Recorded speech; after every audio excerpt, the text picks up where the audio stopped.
วิธีการติดตั้งบัญชี MT File ในคอมพิวเตอร์ขั้นตอนที่1ให้ทุกคนเข้าไปที่แอป Chrome หรือว่า Google ก่อน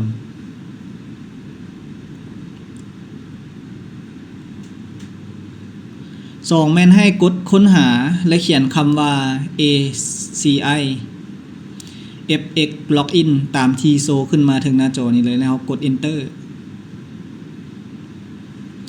ให้เลือกเป็นตัวทำอิฐได้เลยทุกท่าน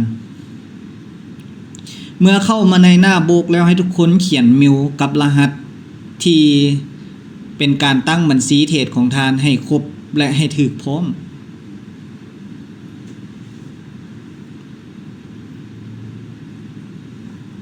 เมื่อเขียนแล้วอย่าลืมกดคำว่าจดจำแล้วเข้าสู่ระบบได้เลย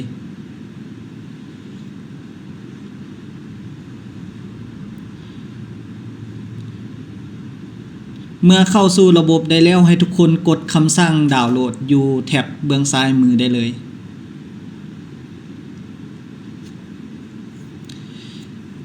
ตัวนี้จะมีอยู่5อย่างซึ่งตัวที่ 4 แมนใช้เฉพาะระบบ iOS หรือว่าเป็น MacBook ให้กดดาวน์โหลดอยู่จุดนี้ส่วนตัวสุดท้ายแมนสำหรับคอมพิวเตอร์ทั่วไปให้กดดาวน์โหลดอยู่ลุ่มกดได้เลยสำหรับของค่อยจะเป็นคอมพิวเตอร์ทั่วไปหลังจากกดดาวน์โหลดแล้วแม่นให้เรากดติดตั้งอยู่บนดาวน์โหลดกดเข้าไปติดตั้งได้เลย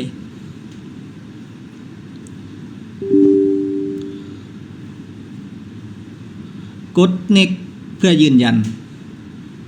รอท่าประมาณ 2-3 นาทีจะเสร็จแล้วหลังจากนั้นเสร็จแล้วกดคำว่า Finish ถ้ามีอย่างเด้งขึ้นมาเราห้ามกดเด็ดขาดเมื่อเข้ามาในหน้าตาคอมพิวเตอร์แล้วเราให้กด Next ต่อเลยและปักหมุดใส่ตัวที่3เป็นการเปิดบัญชีแท้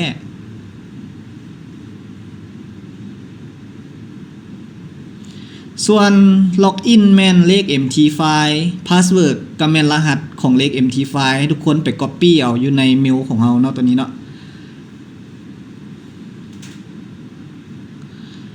หลังจากเขียนใส่เบิดแล้วเรากดคำว่า Finish ได้เลยมันจะมีเสียงสปริงหรือว่าเสียงอันใดอันหนึ่งขึ้นมาถือว่าเราตั้งบัญชีเสร็จเรียบร้อยแล้วถ้าว่าบ่มีถือมันตั้งบ่เสร็จเนาะและต่อไปแม่นให้เราบวกตลาดทองคำแท็บเบื้องซ้ายมือจะเห็นเป็น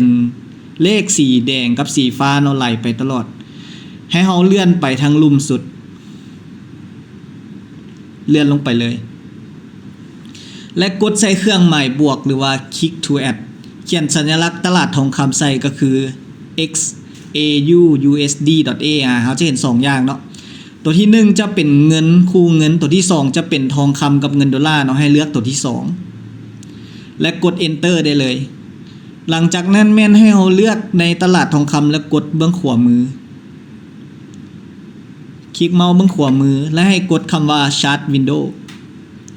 เพียงเท่านี้ตลาดทองคำก็มีอยู่ในคอมพิวเตอร์แล้วส่วนวิธีการใช้เครื่องมือต่างๆแม่นจะอยู่ในวิดีโอต่อไปขอบใจ